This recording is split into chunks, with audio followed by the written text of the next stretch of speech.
Muito boa tarde, que alegria, começando o nosso Pode Crer. Agradeço você ouvinte, você que nos acompanhou essa semana nessa expectativa do nosso primeiro episódio Pode Crer. Você pode acompanhar pela rádio Praia FM 106,1, pelo Facebook Pode Crer Oficial. E mais tarde a gente vai jogar no YouTube. Pode crer também. Só jogar lá que você vai ter acesso aqui à nossa conversa. Esse espaço é um espaço que foi pensado com muito carinho para a juventude, sobretudo. Para a gente ser um canal onde a juventude seja protagonista. A gente quer que vocês tenham voz, que vocês sejam ouvidos, que vocês de fato sintam que aqui, neste espaço, vocês são protagonistas. E hoje eu tenho a honra e a alegria de receber aqui o Dr. Orivaldo Fernandes Epaminondas dos Santos. Ele é psicanalista, clínico, supervisor e didata, atua na Mindset.psi, psicanálise. Ele é bacharel em teologia pela Unicesumar, pós-graduado em fundamentos clínicos e didática clínica psicanalítica, supervisão e didática pela Faculdade 15 de Agosto. E a gente vai tratar aqui sobre um tema que tem nos preocupado muito, que assola a juventude, que é depressão, suicídio, temas humanos. Então manda para nós as suas perguntas, as suas dúvidas, que a gente vai ter muito prazer em responder. Doutor, seja bem-vindo. Muito obrigado pela honra de você estar aqui conosco nesse primeiro episódio. Eu que agradeço, é um prazer imenso. E principalmente por ter te conhecido, Frei. Que pessoa maravilhosa, viu? Obrigado. Cheio do brilho, né? O brilho de Cristo. Obrigado. E é muito bom quando a gente compartilha isso, né? E a gente estava falando em off que o melhor de tudo é a gente discernir essas coisas do reino de Deus com as atividades humanas, né? E então é isso, tá? Eu estou muito feliz por participar desse primeiro, do início de tudo aqui, né? E espero voltar outras vezes aqui. Tomara que o senhor e nós estejamos abrindo um capítulo bonito da história aqui, desse grupo Costa Norte, da Rádio Praia FM e dessa cidade, junto à juventude que é o nosso foco. E aqueles também, os pais, né? A gente precisa contar, a gente falava em off aqui sobre os pais, a ajuda que os pais têm que ter nesse caminho dos seus filhos, né? Doutor, eu queria que o senhor começasse, a gente estava conversando aqui em off sobre as estatísticas que me assustaram sobre o número de suicídios no mundo e no Brasil. Queria que a gente começasse, o senhor pontuando um pouquinho para a gente daqui abrir caminhos para esse nosso bate-papo. Esses dados não são tão... não é recente, é de 2 anos atrás. Certo. Mas com a pandemia, com certeza aumentou, tá? Mas a estatística diz que no mundo, a cada 45 segundos, uma pessoa tira sua própria vida. Puxa vida. 45 segundos. 45 segundos. Uau. E para cada morte, existem 20 tentativas de suicídio. Meu pai até. É assustador mesmo, tá? E no Brasil, podemos dizer que a cada 45 minutos, uma pessoa tira sua própria vida. É difícil a gente compreender isso, mas ao mesmo tempo uma dos nossos desejos de toda a produção aqui do programa partiu também de um desejo meu. Eu fui atender jovens aqui da paróquia e mais de 200 jovens, e de cada 10 que eu atendia, 6 já fizeram alguma tentativa, ou se cortaram, ou pensam. Por que o senhor acha que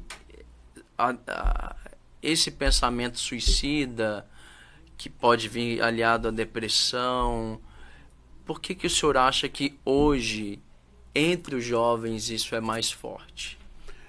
Bom, Frei, eu não quero ser, mas eu quero ser incisivo, sim. Tá? Mas não tão conservador, mas o principal, sabe, o principal ataque que faz com que os adolescentes e os jovens pensem em suicídio é um problema de disfunção familiar. Tá? Mudou muita coisa. Legal. A gente falava hoje, sim, né, sobre a sociedade líquida, sim, que tudo é rápido, tudo. Então os pais estão terceirizando culpas hoje. O senhor falou uma coisa que a gente conversava aqui em off. Os pais, eu acho que talvez, não querendo culpá-los, mas muitas vezes esse jovem que passa por uma crise depressiva, por uma vontade suicida ou qualquer coisa parecida, os pais às vezes acham que eles não têm culpa. E isso acaba atrapalhando o processo do jovem, porque, não sei se o senhor concorda comigo e o que o senhor pensa, eu queria ouvi-lo, o jovem quer ser escutado. O problema é como ajudar os pais a escutar esses jovens. Frei, eu vou um pouco mais a fundo com relação a isso, né? Olhando pelo lado do emocional, os jovens, os adolescentes, eles querem ser pertencidos. Boa. Essa é a grande verdade, sabe? Boa. Eles não se sentem pertencidos àquela família. Isso começa muito cedo. Todo bebê, eu nasci assim, você, as pessoas nascem, o bebê nasce já com a sua própria subjetividade, tá? Sim. Então naquele nascimento, sabe, no momento do nascimento, pode ser que o bebê não se sente pertencido àquela mãe, principalmente se a mãe, na hora do parto, foi terrível o parto, foi dolorido, sabe? Então, podia estar anestesiado, então não houve aquele acolhimento, aquele hold do bebê com a mãe. Sim, Hoje em dia, os hospitais, eles trazem o bebê ainda sujinho, né? Sem limpar pro peito da mãe. Mas a mãe, muitas vezes, ela hostil. É hostil porque para sofrimento do parto, né? Pode ser assim.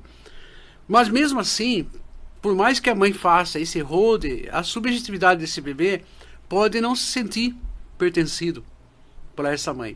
Então isso podemos dizer que seria o primeiro trauma que uma criança, que um bebê, que um ser humano percebe. E aí vai seguindo aquelas fases do desenvolvimento da personalidade.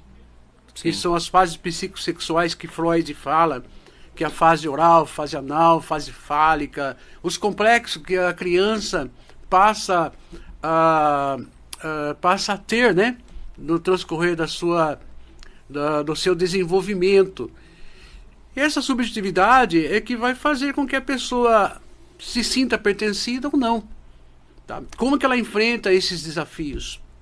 É lógico, né, que temos que levar em conta todo o ambiente dessa criança. Sim. E aí que entra, como eu falei no começo, a disfunção familiar.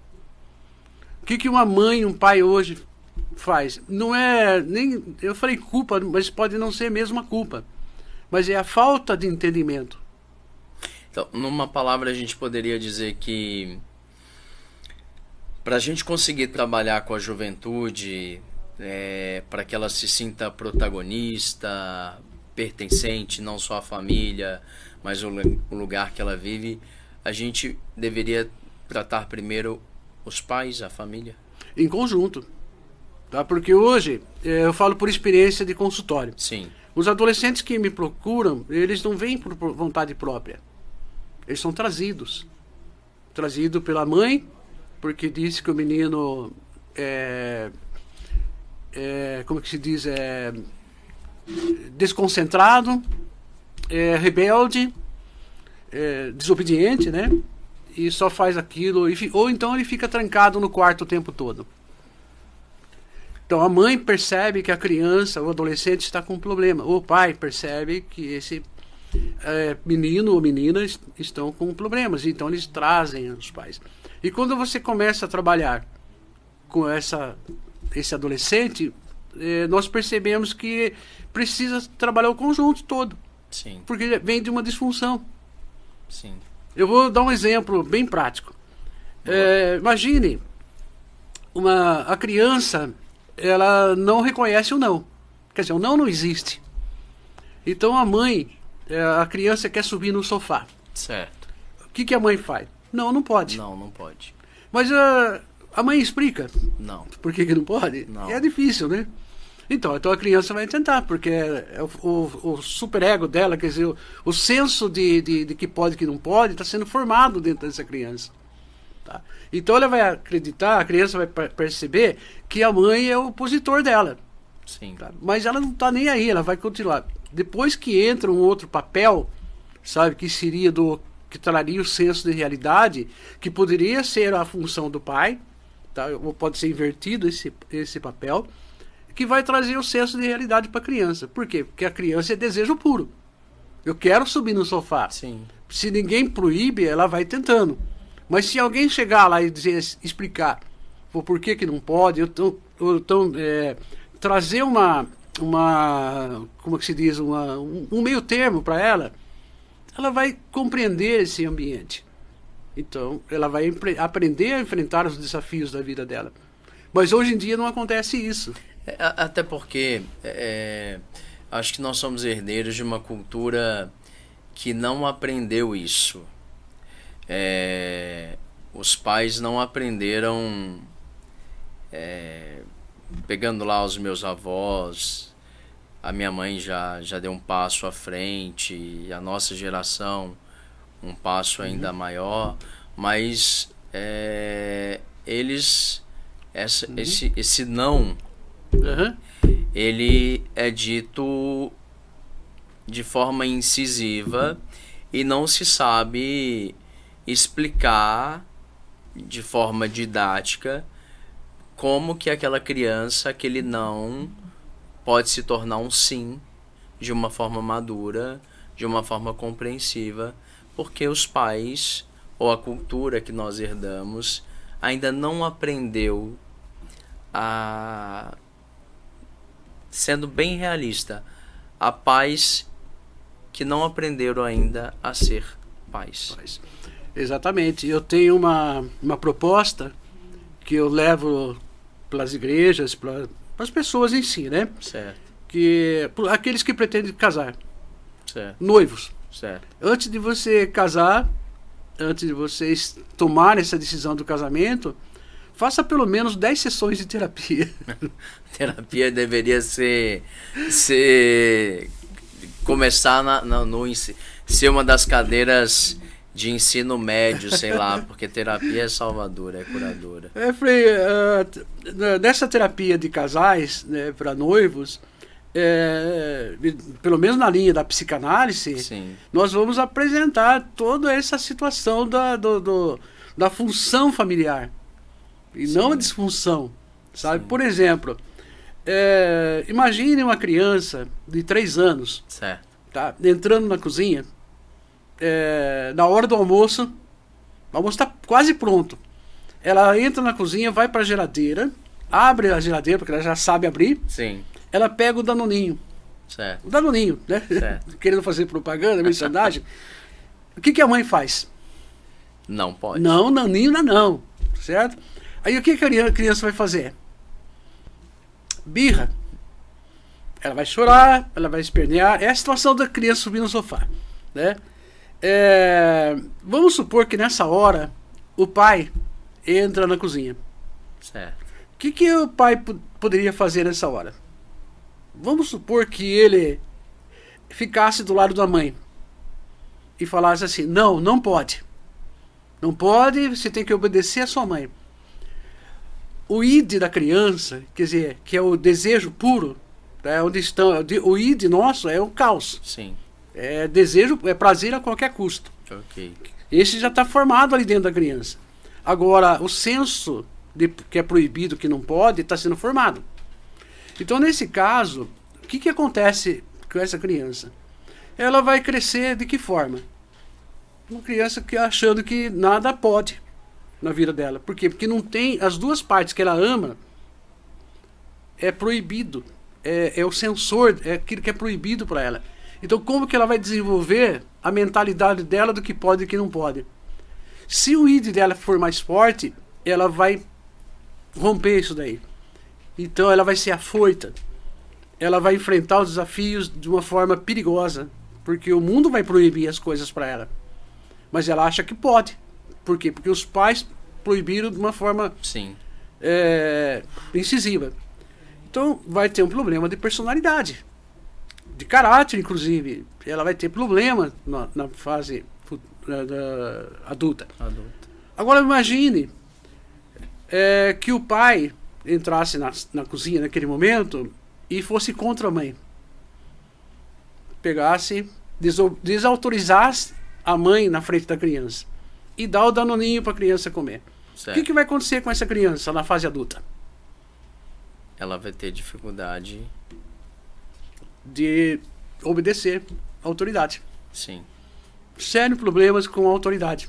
Ela vai achar que tudo pode. E um sério problema talvez de insegurança também? Sim. Porque das duas coisas, os dois pontos, né? O pai diz não, a mãe diz sim, e aí a criança cresce insegura. O que eu faço? Eu vou pro sim ou eu vou pro não?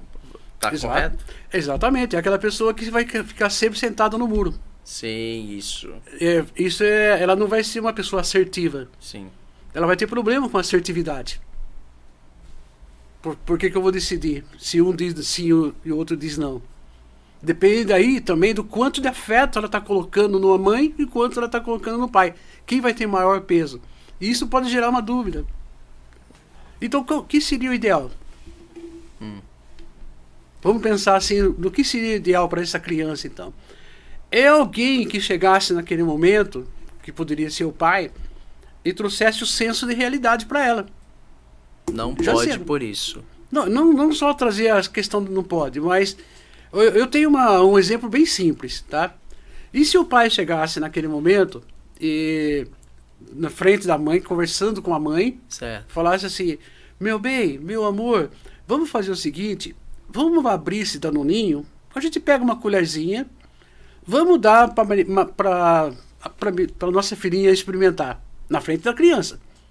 E depois que ela terminar de almoçar, a gente guarda o que sobrou na geladeira. Boa. Depois que ela terminar de almoçar, nós vamos dar para ela 2 danoninhos, até 3 se for preciso. Sim. Tá? O que você acha que a criança vai pensar naquele momento? Ela vai se sentir acolhida, amada, pertencente, né? E traz para ela o senso de realidade. Sim. Aí ela entende por que não pode. Sim. Porque ela não está sendo proibida de comer. Ela só está adiando isso aí. Mas para isso ela precisa experimentar. Isso acontece no transcorrer da nossa vida com relação aos nossos desejos. Sim. Tá? Os desejos não realizados, eles são recalcados. E nunca devemos esquecer que um desejo recalcado é uma energia que a gente guarda dentro de nós. É uma energia. E vai para onde? Vai para uma caixa de recalque. Chega uma hora, de tantos recalques que nós vamos ter guardado lá, que ela vai extravasar. E como é que ela extravasa? Uma depressão, uma doença psicossomática, pesadelos, os sonhos, sabe, que a gente tem são uma maneira de extravasar. Ou então, uma outra maneira mais tranquila para isso é a sublimação. Então a pessoa não pode ter aquela coisa, então ela vai fazer algo parecido. Aí vem os problemas dos vícios. Tá?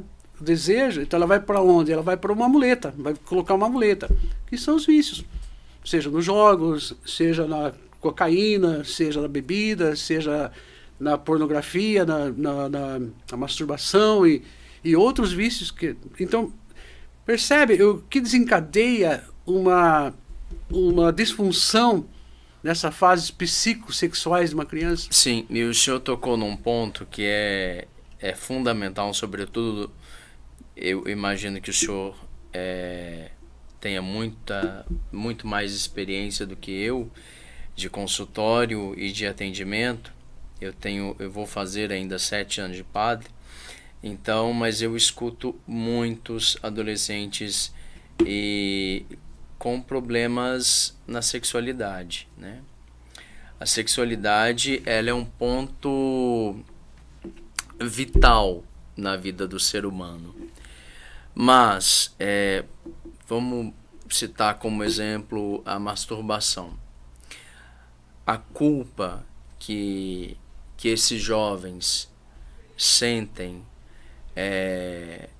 na masturbação é uma culpa desumana. Aí o senhor pode despertar, Frei, o senhor que é padre, está incentivando. Não se trata de incentivo. E é bom, o Pode Crer, a ideia desse espaço aqui, é que a gente não vai debater doutrina. Sim. O ser humano, para nós, é a quem nós queremos atingir, né? E atingir no sentido de levar esperança, de levar possibilidades, de levar vida. Então, como ajudar um adolescente, um jovem, que não só pela religião, mas por todo um contexto, às vezes reprime esse libido e isso causa inúmeros problemas, como a depressão, como o suicídio, como a ansiedade, um monte de coisas. Como que a gente pode ajudar Eu não vou dizer em percentual, mas por experiência de consultório, eu posso afirmar que uma maior parte dos problemas emocionais hoje, tanto na fase adulta também, não só na fase da adolescência, está relacionado com a sexualidade, com as questões sexuais. Sim. E quando a gente fala de sexualidade, a gente não pode pensar só no ato sexual em si, sabe? A sexualidade, ela abrange a autoestima da pessoa, o meio que ela vive, a subjetividade, aquilo que ela é, qual é a identidade da pessoa. E isso é sexualidade. Sim. Então, independente do sexo dela. Sim. E da escolha, se é que pode escolher o sexo, né? Não quero entrar em polêmica aqui, mas eu acredito que a gente não escolhe. Não. Sabe? Vou ser gay ou não vou ser? Não. Eu acho que isso não existe. Não tá? é escolha. E também não considero uma doença, tá? Claro que não. Não é uma doença. Mas isso seria um assunto para um outro tema aqui lá na frente, tá? Sobre sexualidade. Mas o que eu estou tentando trazer para quem estiver nos assistindo, né? É que existe um tabu muito grande com relação à sexualidade. Eu entendo, aprendi isso, que a libido, que é o desejo pro prazer, não só necessariamente a questão sexual, mas a libido é tudo que se relaciona a prazer. A criança já nasce com isso. Desde aquele momento que ela está sugando o seio da mãe, ela está sentindo o prazer de sugar o seio da mãe. Só que ela é assexuada ainda, depois dos 4 anos que ela passa a ser sexuada. Certo. Então, nesse período da fase que a criança está lá aprendendo, nós não podemos esquecer que o corpo do bebê, ele é poliforme, quer dizer, ele sente o corpo dele, tá? E logo cedo a criança percebe que determinada parte do corpo dela ela sente mais prazer do que o outro. Sim. Tá? É por isso que o menininho, né, pequenininho, estava tomando banho e daqui a pouco, desculpa usar essa expressão, mas ela fica com o pipi duro. Sim. Né? E vamos supor que a mãe entra no banheiro naquela hora e vê o menininho com o pipi duro. O que ela vai fazer? Repreendê-lo. Vai repreender. Aí começa o tabu. Como que esse menino vai qual é a crença que ele vai formar ali a respeito do próprio pênis. Sim. Né? Que se ele ficar ereto, ele vai ficar nojento, é pecado, é isso, é aquilo. E a mesma coisa acontece com a criança, com a menina. A menina senta no sofá, do braço do sofá, e ela começa a se esfregar. Ela está sentindo prazer, só que ela nem sabe o que é aquilo. Ela é assexuada. E se a mãe percebe isso? Vai bater a criança. Ou uma vez, até mesmo na hora do banho, a criança começa a se tocar. A mãe vai bater nessa criança. E qual vai ser o futuro sexual dessa criança? Entendeu? Quando ela começa... É bastante técnico que eu estou falando, mas eu acredito que está numa linguagem mais tranquila, né? Tá dando para entender direitinho. Então, depois dos 4 anos que a criança passa a ser sexuada, começa a vir a culpa. Tá? Por quê? Porque ela vai erotizar o édipo dela, quer dizer, a paixão. A menina se apaixona pelo pai. Sim. E o menino se apaixona pela mãe. É tudo Sim. romance, uma fantasia, romance. E aí vem a sexualidade, aí vem desperta a curiosidade sobre a questão sexual. E é nessa fase, por volta de 7 anos de idade, que a gente chama que a fixação do sex print. O que é isso? O que vai ficar printado, impresso na mente da pessoa, da criança, Sim. as fantasias sexuais dela. Começa por aí. Tá? Aí vai desenvolver o homossexualismo, não vou entrar nesses detalhes, mas pode ser. E agora, como que vai ser? Porque vem a curiosidade. E se os pais não estão preparados para conversar sobre sexualidade com os filhos, o que vai acontecer? Aonde eles vão buscar informações? Hoje em dia é muito fácil, né? Celular. A mãe está ocupada demais com as tarefas do dia a dia, com a vida dela, da casa, então ela já dá um tablet, um celular para essa criança começar a distrair, se ocupar com alguma coisa, entendeu? Então aí começa a desenvolver todo esse tabu, toda essa complexidade, é onde a criança vai se sentir não pertencida àquela família, não pertencida àquele pai, não pertencida àquela mãe. Vai desenvolver. E aí a sexualidade dela acaba virando um caos para ela mesma, né? Para ela mesma, porque ela não está entendendo. Sim. O corpo dela está gritando. Sim. A libido aflora.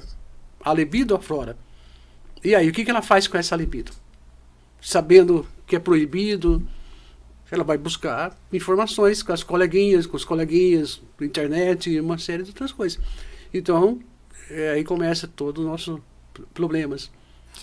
É interessante isso, porque quando o senhor falava sobre o desejo vital, uma vez um jovem me perguntou assim, Frei, como que o senhor usa a sua sexualidade, já que você fez a livre escolha de ser casto? E eu disse para ele assim, todo ser humano nasce com um desejo vital, ou seja, de dar vida, né? E esse desejo, ele está em mim, ele está numa freira, ele está em todos nós religiosos, todo ser humano. Só que a gente tem que encontrar formas, né? Porque livremente eu fiz a opção da castidade, mas existem formas muito bonitas da gente encontrar essa força sexual e poder dar vida. Um exemplo, quando as pessoas vão ao confessionário e saem de lá com a alegria de viver. Exatamente. E aí você, literalmente você pensa, eu acabei de dar vida a alguém. Esse programa mesmo, né? Que é o grande espaço, assim, dessa fertilidade. Então, só que as pessoas não compreendem muito bem essa dimensão da sexualidade, não enquanto ato, mas enquanto o prazer na sua dimensão maior, né? Exatamente. Frei, tocou num ponto muito importante, né? Nessa linha tênue do espiritual e emocional. Sim. Tá? E é muito importante isso. Eu não tenho nenhum problema de falar sobre isso, porque sem fugir da ética da psicanálise, claro. Né? Mas a psicanálise contemporânea hoje já tem uma visão melhor, mais clara sobre o espírito, com a influência do espiritual na vida do ser humano. Tá? Sim.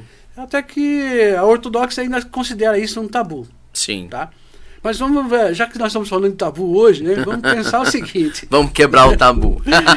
vamos quebrar esse tabu, né? Tá. Como que funciona o nosso psique? Vamos pensar assim. Certo. O psique, ele tem como forma 3 instâncias. Certo. Consciente, pré-consciente e o inconsciente. O consciente é aquilo que nós estamos vivendo agora. Estamos prestando atenção em tudo. Estado de alerta. Perfeito. O pré-consciente seria um portal, onde estão armazenadas as coisas já descodificadas para nós. Certo. O inconsciente, tá, é onde estão armazenadas todas as informações que nós recebemos desde o nosso sensações uterinas, porque eu acredito na vida uterina, tá? Existe muito mais coisas na vida uterina do que se possa imaginar. Então nós pensamos assim, esse inconsciente, ele não tem tempo nem espaço, o inconsciente, mas eles são codificados. Imagine se viesse à tona todos os nossos traumas, desde o primeiro nascimento. Boa. Tá? Desde o nosso nascimento. Nós não suportaríamos. Sim. Imagine a dor que o bebê sentiu quando ele teve que respirar pela primeira vez. O pulmão dele estava atrofiado. Ele nunca tinha respirado na vida dele. Ele tinha que expandir, sair todo aquele líquido, expandir o pulmão para o ar entrar. Isso é dramático. É traumático e é dolorido. Tá? Então, mas está lá armazenado. Aí, só que eles estão simbolizados.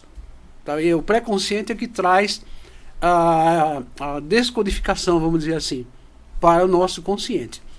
Então vamos pensar o seguinte.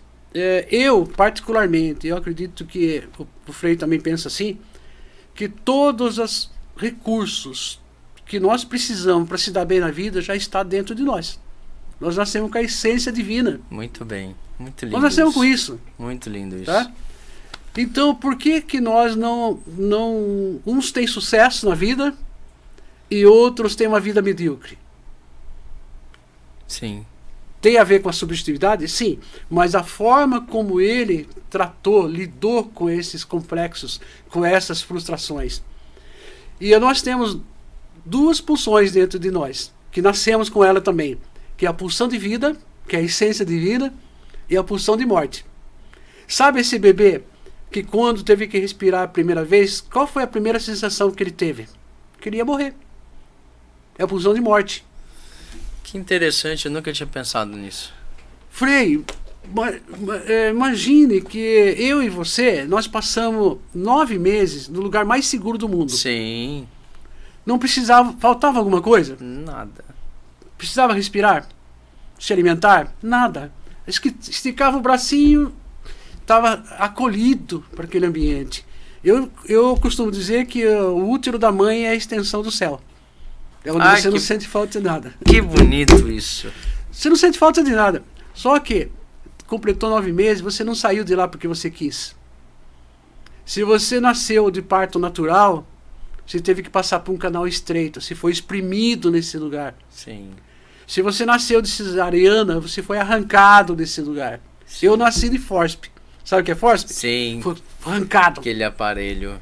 E para onde eu acho que eu iria? Que eu estava no paraíso. Para a morte. Então a primeira sensação de morte que eu tive na minha vida foi no meu nascimento. Entendeu? Nossa, que interessante isso. Só que depois eu percebi que eu sobrevivi. Então veio a pulsão de vida. Já que eu tô vivo. Tô vivo. Então agora. Só que vem depois a fome, vem a respiração, vem a primeira vez que eu senti fome. Eu nunca tinha sentido fome na minha vida. É por isso que hoje, quando a gente está com fome, a gente fala assim, né? Tô morrendo de fome. E é verdade. É uma expressão. Uma expressão. Tô morrendo de fome. Mas é verdade. Por quê? Porque veio essa sensação de morte. Só que em seguida veio o leite, alimentou, ele teve vida. Só que, pela subjetividade, uns desenvolvem mais a pulsão de morte na vida, valorizam mais as coisas ruins, as coisas negativas, e outros valorizam mais as coisas boas, as coisas de vida. Tá? Mas a essência maior é a essência divina, que traz vida. O pecado, não querendo entrar na parte teológica, o pecado nos traz morte. Sim. Então, o pecado está na pulsão de morte e a pulsão de vida. E o prazer? Entendeu? O pecado está onde? Está no espírito ou está na carne? E talvez essa seja a grande confusão, sobretudo da juventude, mas também dos pais, eu acredito, né? Não querendo colocar pais culpas em vocês. Sim, claro. Mas de entender que, sobretudo dentro da religião, a carne é o lugar do pecado, de tudo aquilo que é ruim, né? O espírito é bom, mas a carne não. Sim. E aí o jovem hoje vai entendendo, bom, o pecado é a carne, então eu não quero. Uhum. Então, aí, voltando ainda a falar sobre essas duas pulsões, né, que nos traz vida e que nos traz a morte, está dentro desse inconsciente. E dentro desse inconsciente nosso, as instâncias do nosso inconsciente está aquilo que eu te falei, aquilo que nos dá prazer, os desejos de prazer. O ser humano é um ser insaciável. Sim. Tá? Ele é desejante, é um ser desejante. Sim. Tá? E tudo tem que ter prazer. E esse id, vamos dizer assim, é prazer a qualquer custo. Tá? Então existe a luta da carne é exatamente essa. Prazer. E quando a gente estava falando da sexualidade, né? Que o jovem que te procura. Sim. Quando a gente consegue trabalhar esse inconsciente dele, e ele vai perceber que existem outros prazeres na vida. E principalmente quando se trata das coisas de Deus. Tá? Quando nós temos uma experiência com Deus, nós temos esse acesso que o apóstolo Paulo fala, né, que as coisas que ele viu no terceiro céu não dá para descrever, mas ele fala do que seria esse prazer. Entendeu? E se a gente conseguir acessar, mesmo que seja um pouquinho desse visão celestial, que é muito mais prazerosas do que propriamente o que o sexo pode oferecer. O senhor me fez lembrar de uma coisa que é dito sobre o meu fundador, São João da Cruz. São João da Cruz é um dos grandes místicos da história da humanidade, um santo estudado por outras religiões. E há relatos que em determinadas experiências místicas ele teve poluções. E aí, por que eu estou falando isso, embora talvez choque alguns dos nossos ouvintes e a quem está nos assistindo ouvir isto, mas é uma realidade para a gente compreender que a sexualidade é um dom de Deus. Eu também creio nisso. E quando a gente compreende que a sexualidade é um dom de Deus, a gente compreende melhor a forma de viver, a gente vive melhor, até porque através da sexualidade gera-se a vida. E só que eu sei, acompanhando o povo de Deus, eu sei que às vezes é difícil para algumas pessoas pensarem que a sexualidade é um dom de Deus. Mas ela é. Com certeza. E é tão bonito isso que quando você pensa que um santo da igreja tem essa possibilidade de que a sua sexualidade é elevada ao máximo do seu prazer, aí você pensa assim, meu Deus, só pode ser divino. E só pode ser, não só pode ser divino, como Ele, Criador de todas as coisas, criou a sexualidade. Então vamos entendê-la como ela deve ser entendida. Eu sei que é um caminho. Cada vez mais eu creio que a espiritualidade, quando existe espiritualidade e espiritualismos. Sim. Muitas pessoas, infelizmente, que estão na igreja não são espirituais, são espiritualistas, né? Eu morei numa casa de formação e eu falava para os meninos nas minhas formações que eu não gostaria que eles fossem rezadores, eu gostaria que eles fossem orantes. E porque rezador qualquer pessoa pode ser, agora orante já é um caminho. E é um caminho, não sei se o senhor concorda comigo, que a gente vai se despindo de muitas coisas que a gente tinha como cristalizados, verdade, eu não posso abrir mão disso.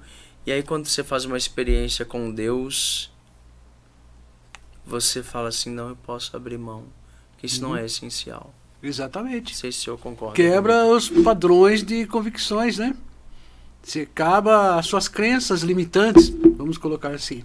Sim. Quando você Mas a base de tudo isso, Frei, não seria então o autoconhecimento? Claro.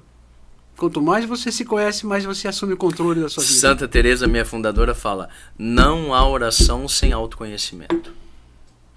E o próprio Deus, ele diz que o meu povo peca por falta de conhecimento.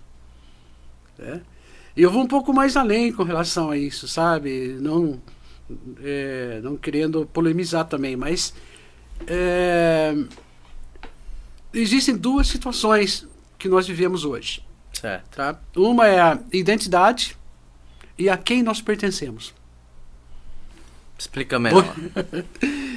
Quem sou? Sim. Tá? Se eu perguntar, se um jovem chegar no meu consultório agora e eu fizer essa pergunta para ele, eu tenho certeza que ele vai dizer qualquer coisa, menos o que realmente ele acha dele mesmo, o que ele sabe dele mesmo. Então existe uma questão de identidade. Até porque, eu não sei se o senhor concorda comigo, desculpa te à vontade. Cortar, mas eu odeio definição. Tá. Porque eu acho que definição, no meu modo de pensar agora, pode ser que eu mude, ele empobrece o ser humano. Por quê? Se a gente está falando de autoconhecimento, significa que hoje eu sou algo que pode ser construído muito melhor do que eu sou hoje. Para ser mais prático e exato e entendido aquilo que eu estou dizendo. Eu olho para mim hoje, Frei Henrique, eu estou satisfeito com muita coisa que eu já dei passos, mas eu olho para mim e eu vejo que eu tenho muita coisa para amadurecer, para dar respostas diferentes. Então, quando eu digo assim, eu sou isso, eu não abro espaço a essa dimensão do aberto, do caminho de ser um outro. Não sei se o senhor está conseguindo me entender. Eu estou entendendo, mas o que eu quis dizer, a identidade que eu tô falando que eles não conhecem, é a sua própria personalidade. Sim. Tá? Por exemplo, a criança, lembra aquela criança do Danoninho? Sim. Que ficou sentada em cima do muro? Sim. Ela tem uma personalidade já formada, uma identidade. Mas ela não vai exercer a verdadeira identidade dela, ela vai emprestar. Uma hora ela vai ser a mãe, uma hora ela vai ser a personalidade do pai. Eita. E leva para a fase adulta isso. Ai. Assim, entendeu? É nesse sentido. E aí quando ele vem para uma terapia, vem para um tratamento, a primeira coisa que eu vou trabalhar com ele é trazer essa verdadeira personalidade. E a gente usa muito a psicodrama, que é uma técnica muito interessante. Por exemplo, o adolescente está com um problema com a mãe. Certo? Então ele vai reclamar. Ele vai reclamar. Aí eu falo para ele, então agora vamos fazer o seguinte. Vamos supor, faz de conta que a sua mãe está aqui. Eu sou sua mãe. E você vai dizer tudo para sua mãe o que você está sentindo agora. Então ele começa, né? Começa a falar. Aí depois que ele terminou de falar, agora nós vamos inverter o papel.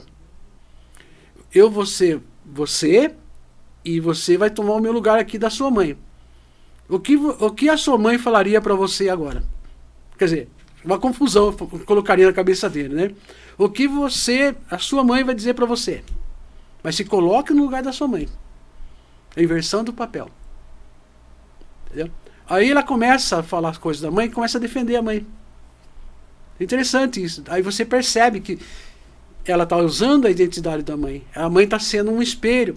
Ela está vendo aquilo que ela não quer ver nela. Mas não é a identidade dela. Aí você começa a trabalhar esse processo da verdadeira identidade. Eu creio, tá? Eu aprendi assim, que a personalidade da criança, do ser humano, ela se fecha por volta de 7, 8 anos de idade. Alguns teóricos dizem que não. Mas eu acredito nessa linha. Sabe? Então, o que pode mudar depois dos 7, 8 anos de idade? Temperamento? Não. Tá junto. Caráter. É o caráter que vai ser moldado. Entendeu? Tem boa índole? Vamos trabalhar isso. Mas e o caráter?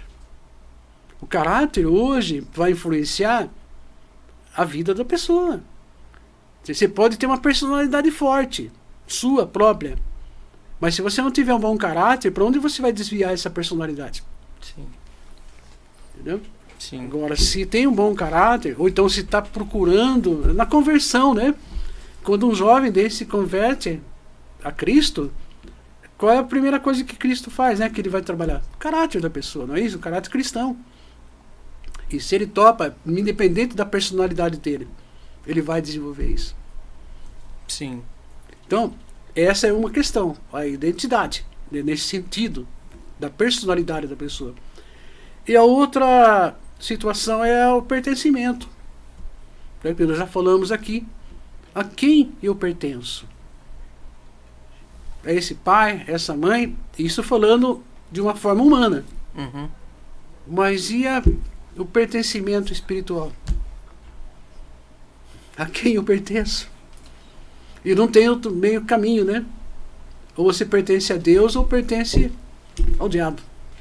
Eu penso assim. Lembrando que o diabo aqui é o grande divisor, né? Sim. A palavra significa aquele que divide, né? E às vezes quem nos divide está dentro de casa, né? Ou os nossos próprios demônios, né? Que são nossos conflitos. Sim.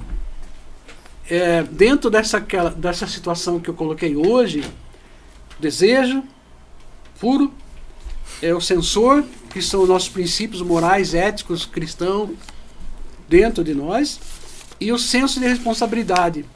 Tá? Então é mais ou menos assim, eu quero, não posso, mas vamos ver o que pode ser feito. Se isso tiver em equilíbrio, a pessoa tem uma vida saudável. Sim. Agora, caso contrário, ou vai ser tudo proibido, ou ela vai ser afoito demais e querer colocar todos os desejos dela em prática. Ok. Muito bom isso, doutor. Agora, vamos voltar um pouquinho lá atrás. Sim. Pegando casos práticos assim. Os jovens seus dilemas, seus demônios interiores, né? Lembrando, demônio é aquele que divide, e com seus desejos suicidas.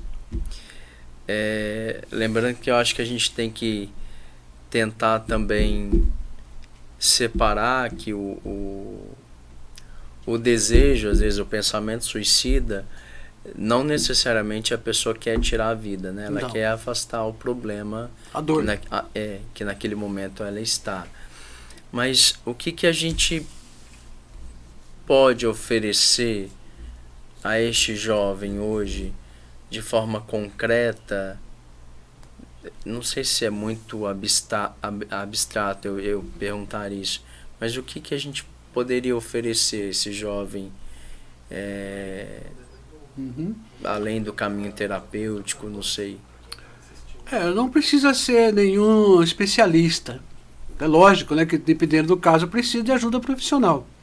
Mas não precisa ser... e é fácil de perceber, né, o suicida em potencial. Mas eu acredito que a maioria das pessoas não querem enxergar. Acham que é frescura, acham que isso é preguiça, não é nada sério, isso vai passar. E isso eu estou falando dentro de casa, né? Sim. Família, olhando para alguém com esse potencial. Sim. E se houver, como a campanha de Setembro Amarelo nós fizemos aí, e fosse mais incisivas, mais houvesse uma política pública sobre isso, muitos suicídios poderiam ser evitados. Porque não é difícil de detectar. Basta você olhar para dentro de casa e ver a situação de quem está lá. Fica muito tempo no quarto, está antissocial, só fala coisas negativas, ouve música depressivas, sabe? Não tem pergunta para ela, para a pessoa, ela não tem perspectiva nenhuma de futuro, tá? Isso são identificações, são sinais de que algo não está bem com essa pessoa. E ela pode ser um suicida em potencial. E o que os pais ou familiares podem fazer? Conversar. Só que a conversa, na maioria das vezes, é apontando o dedo. É acusando. Isso não ajuda. Sabe? É a pior coisa que pode existir. Essa pessoa que está nesse estado, ela precisa do quê? De ser compreendida. Ela precisa ser ouvida. Ela tem uma solidão dentro dela. Tá? E aí, para onde que essa pessoa vai? Qual é a válvula de escape dela? Drogas. Já tem muitos adolescentes se envolvendo com drogas. Vai para os jogos eletrônicos, se viciam nesses jogos. Na China, tem uma clínica para dependentes nomofóbicos, quer dizer, eletrônicos, né? Para dependentes. E é tudo adolescente. E quando eles vão para essa clínica, eles entram no estado de abstinência, como se fossem drogados. Tá?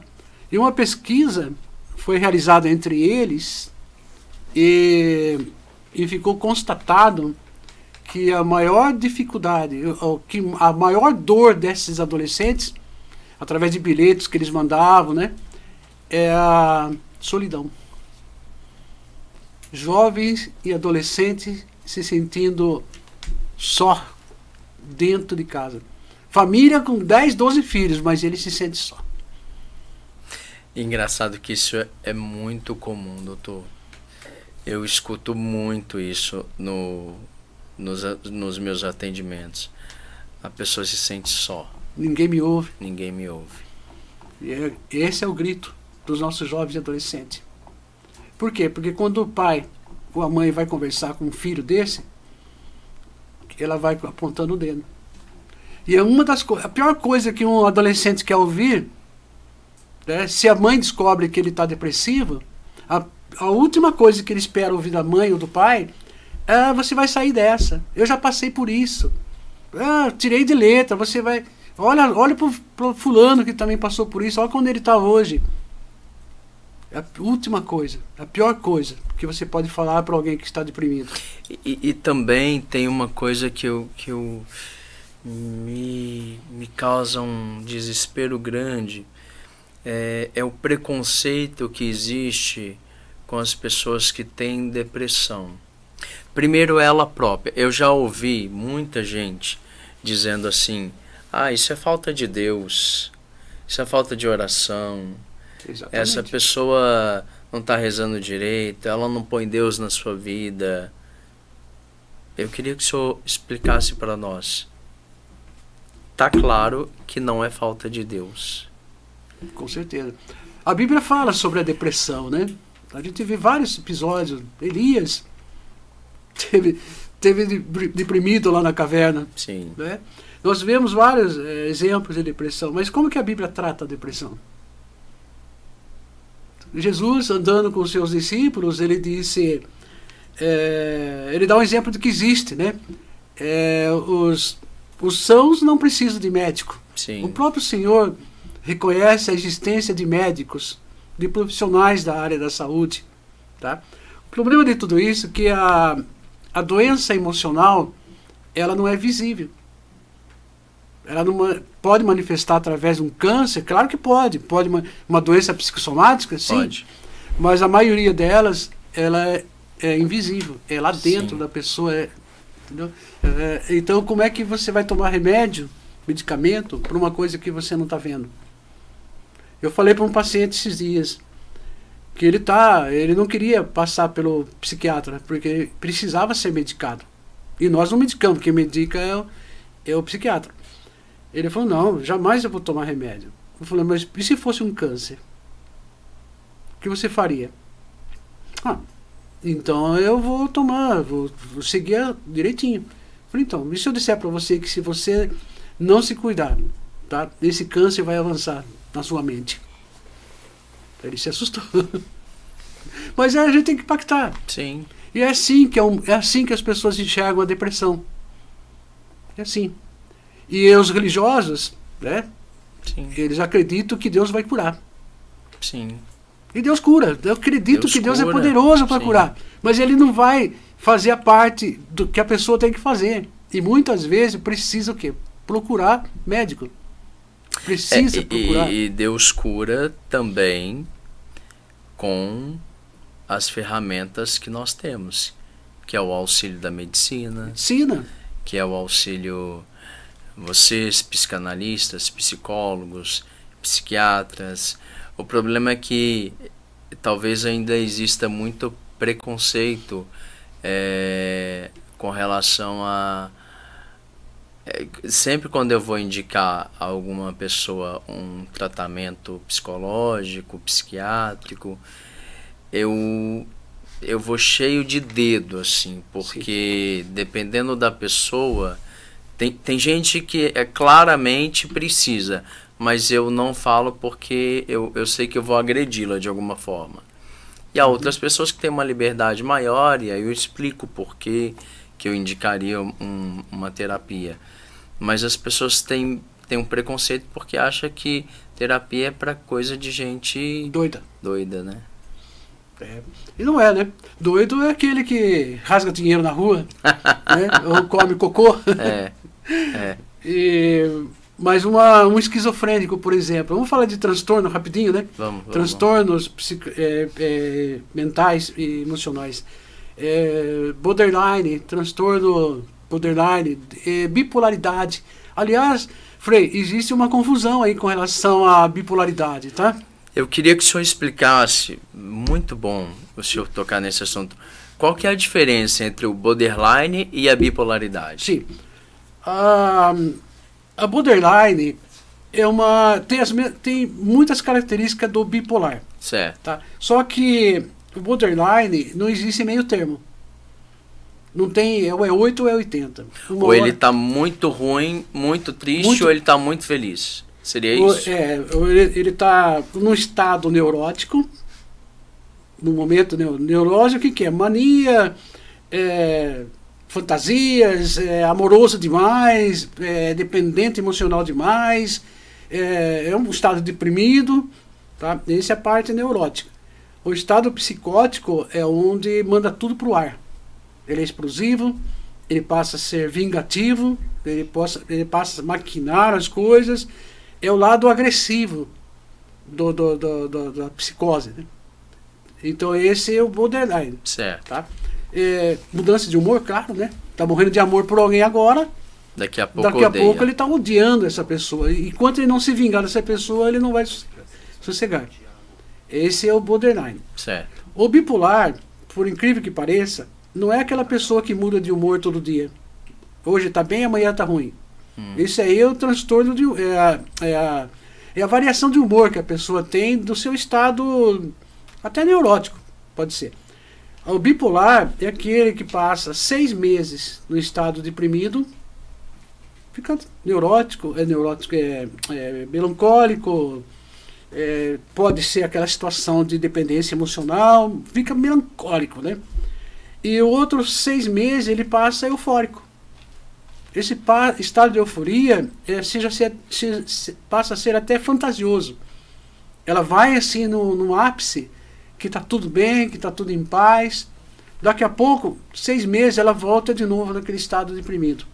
Então ele vai da depressão ao estado eufórico, mas isso é periódico. Tá? Então hoje, eu não estou dizendo que os psiquiatras estão equivocados, não é isso, tá? Sim. Mas é o próprio paciente que interpreta isso. Então o psiquiatra fala assim, olha, eu vou te passar um antidepressivo, né, porque você está variando o seu estado de humor e tal. Quando fala isso, a pessoa já pensa que ela é bipolar. E a classificação que ele vai colocar lá, se for o CID, né, vai ser do transtorno de humor. Sim, sim. Então a pessoa vai achar que ela é bipolar. Mas não é isso. Ser bipolar é mais profundo do que você possa imaginar. E nós, profissionais da área, para classificar uma pessoa, né, entender que uma pessoa é bipolar, precisa muitos anos de terapia. E mesmo assim a gente não vai firmar.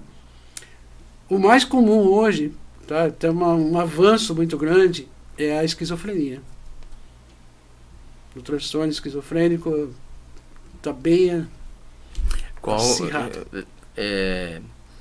Eu sei que é ruim falar isso aqui, porque às vezes a pessoa pode falar assim, mas quais as principais características de uma pessoa esquizofrênica?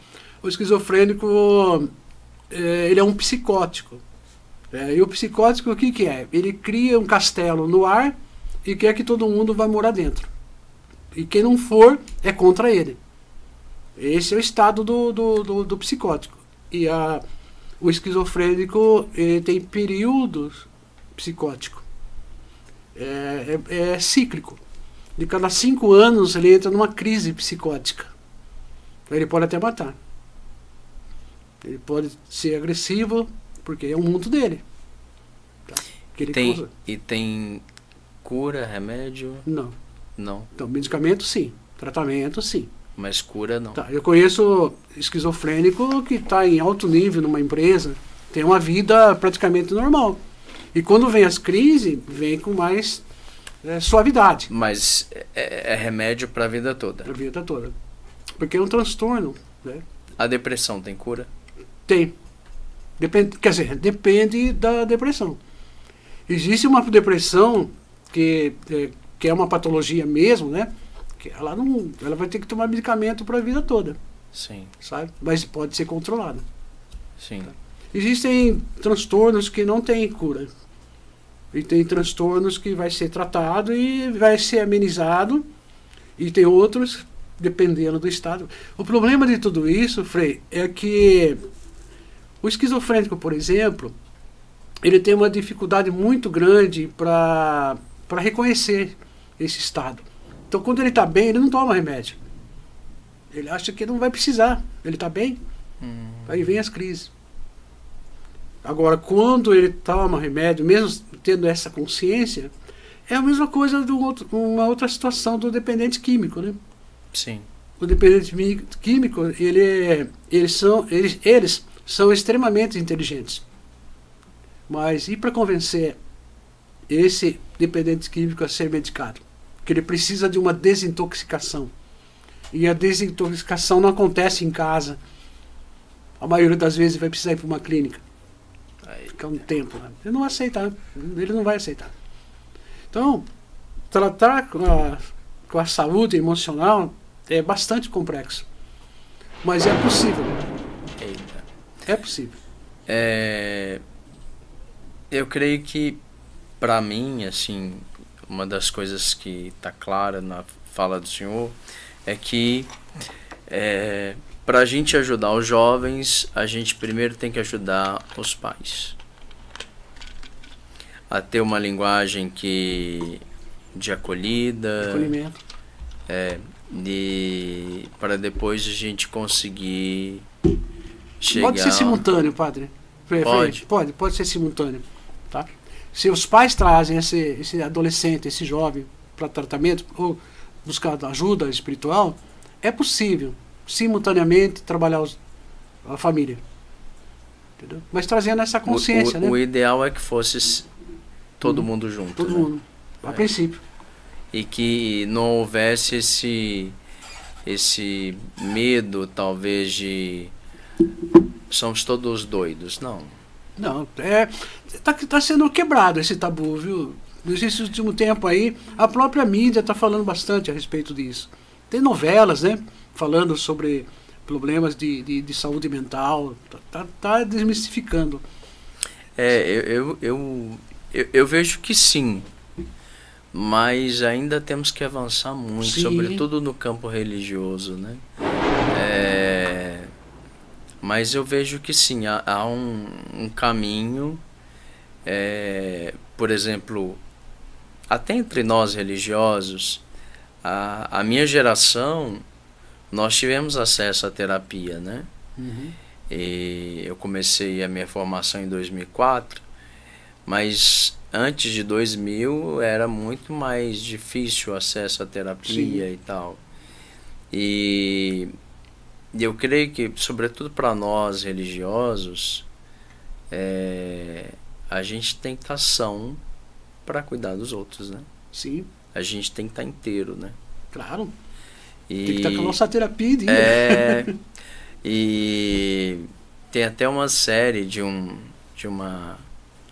Eu não vou fazer merchan pro canal, uhum. Mas que ela fala de todos os dias tem são casos, né? Segunda é um, terça é outro. E na sexta o psicólogo vai ao psicólogo. Sim, e nós fazemos isso. E é muito interessante, porque a gente... É a supervisão que a gente faz, né? Igual quando a gente fala assim, eu vou me confessar. Uai, mas você, Frei, tem que se confessar? Todo mundo tem que se confessar, né? Exatamente. Mas é um processo que a gente também tem que ir amadurecendo aos poucos e isso. Eu não sei se tem perguntas, produção do pessoal. Tem que a gente possa responder. Vamos jogar aqui na tela. Maiara Carmo, como agir como... Obrigado, Maiara, pela presença, antes de mais nada pela mensagem, pela pergunta. Como agir com uma pessoa com intenções suicidas? Eu creio que nós falamos sobre isso aqui, né? Mas Sim. eu vou repetir. Não é tão difícil de identificar como nós falamos aqui. Basta observar a pessoa, se ela está muito tempo dentro do seu quarto, ela não está mais interagindo, ela está com pensamentos assim negativos, não tem perspectiva, tá? O que a gente pode fazer com essas pessoas? Não é dizer para ela que ela vai sair dessa, que ela tem que ser forte, que isso vai passar. Isso é as últimas coisas que ela quer ouvir. Ela precisa, na verdade, ser acolhida. O que nós podemos fazer? Tá? Chegar perto dessa pessoa e oferecer um ombro. Tá? Às vezes você não precisa falar nada. É só dizer para ela o seguinte: olha, estamos juntos nessa. Tá? Pode contar comigo. Tá? Se você quiser, eu vou com você no psicólogo, no psicanalista, mas nós estamos juntos. Ela precisa despertar o interesse, quer dizer, perceber que tem alguém interessado nela. Das então, mãos, né? Enxergar uma luz no final do túnel. E você pode ser a luz no final do túnel. Isso é importante. Boa. Tem mais? Tiago Máximo. Tiago, abração, obrigado por nos escutar. Muito bom conteúdo, obrigado. Parabéns, Frei, doutor Nivaldo. Qual seria uma boa forma de abordar e demonstrar apoio a um amigo que possa estar passando por depressão? Exatamente. Parece que eu vou responder a mesma coisa, mas pode ser diferente. O suicida em potencial está depressivo, claro. Tá? Mas é isso, é o ombro amigo. Tá? A pessoa que está depressiva, ela não espera, ela não quer que o outro que a procure aponte o dedo para ela, seja o juiz dela, tá? Seja o crítico dela. Mas se você chega para uma pessoa desse estado e diz para ela assim, olha, tamo junto, tá? Se está precisando de alguma coisa, pode contar comigo. Ou então você simplesmente fala para ela, posso te dar um abraço?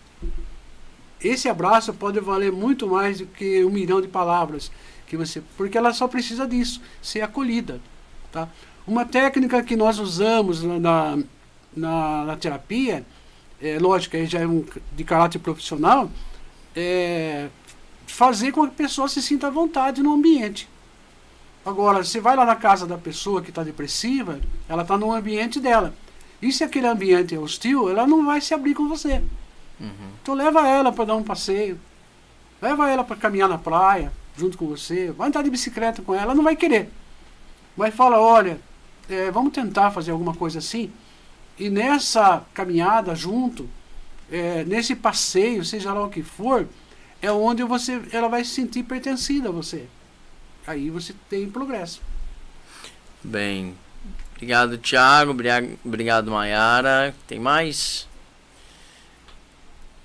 Juliana Oliveira, obrigado, Juliana.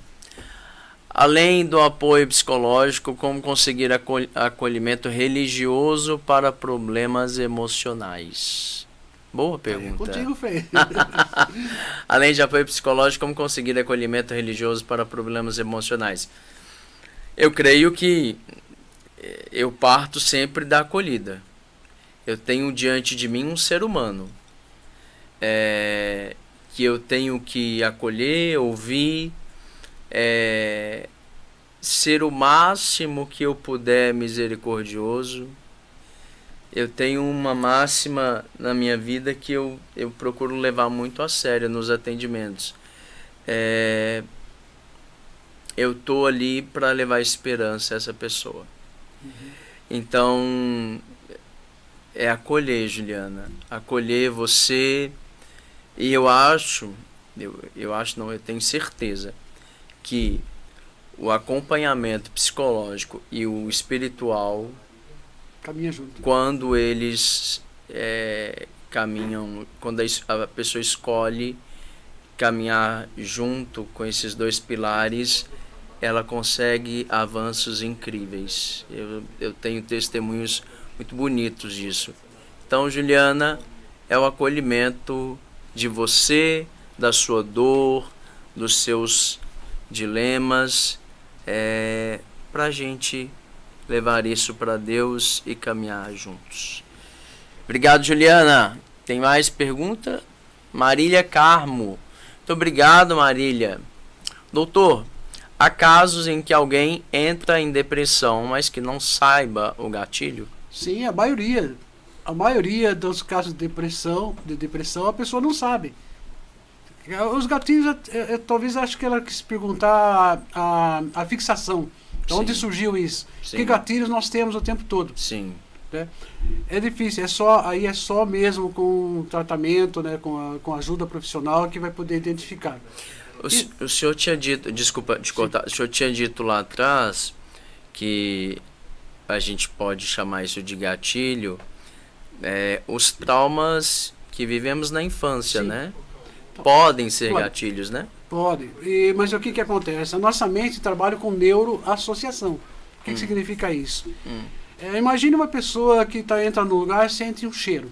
Certo. Tá? E esse cheiro vai arremetê-la a algo que aconteceu lá atrás, mas ela não sabe o que é. Sim. Que pode ser uma sensação boa, pode ser uma sensação ruim. Sim. Vamos pegar um caso bem trágico. É o abusador. Uau. O abusador abusou de uma criança e aquele suor sabe? Aquele suor. Então essa criança, esse adulto, toda vez que ela entrar num lugar que tiver aquele cheiro de suor, ela vai ter uma sensação ruim, mas não vai lembrar do que é. Ela pode estar na amnésia, mas ela vai fazer uma associação com algo ruim que aconteceu. E esses são os gatilhos. E esses gatilhos, quando vão acumulando, lembra daquela caixa de recalque? Sim. Quando vai se acumulando, uma hora ela vai explodir. Sim.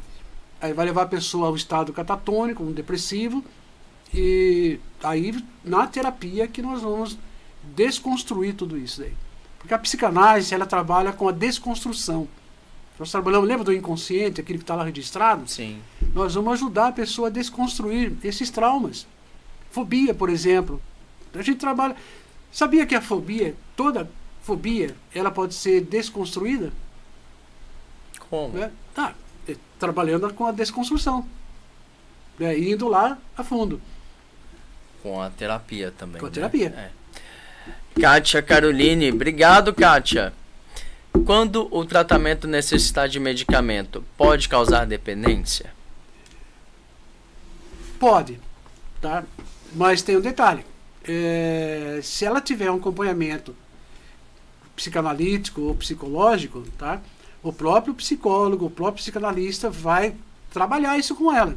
Sim. Porque o tratamento, se não for um caso de um transtorno, tá? Se for um caso de depressão, vai tomar um antidepressivo, a própria psiquiatra vai orientar, falar, você vai tomar por tanto tempo isso daqui, e depois a gente vai fazer o desmame. Sim. Acontece que a pessoa, sei lá, por negligência até, ela vai continuar, porque está se sentindo bem, Sim. e ela não para. Então, aí sim é uma questão de química, vai provocar uma reação química e uma dependência química na pessoa.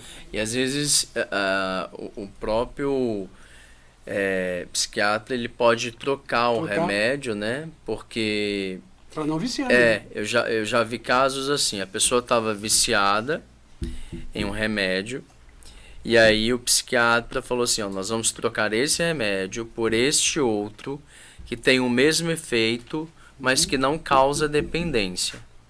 E aí ela passa a tomar esse remédio até o desmame, que Exatamente. É mais fácil, né? É importante observar esse desmame. Às vezes o médico fala assim, você a partir de agora, então você vai tomar metade do comprimido. Sim, e na segunda semana você toma uma semana sim, eu tomo uma semana não. Sim. Se não seguir a risca, sim, ela vai ficar dependente de tudo isso. Claro, e também não claro. pode parar de repente, porque ela pode ter uma abstinência.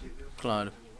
Roseli Cândido Cardoso, muito obrigado pela sua participação, Roseli. Como agir com uma pessoa que não consegue ouvir um não? Bom, primeiro de tudo é importante saber que o não existe. Né? O não é uma invenção. Tá?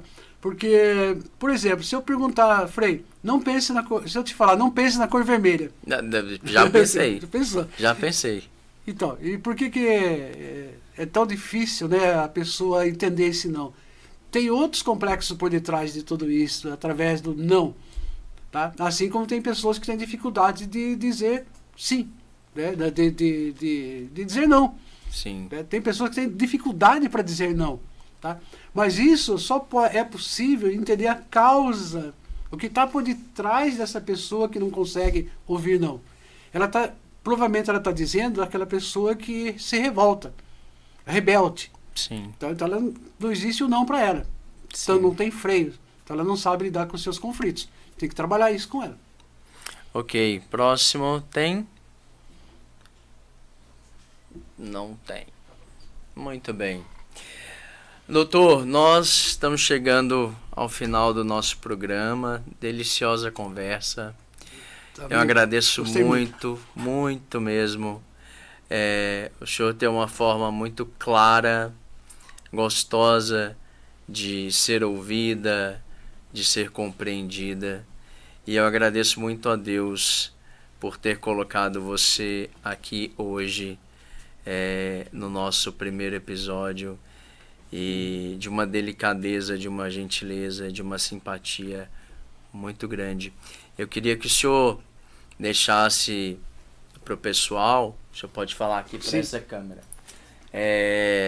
onde o senhor atende, caso alguém queira lhe procurar.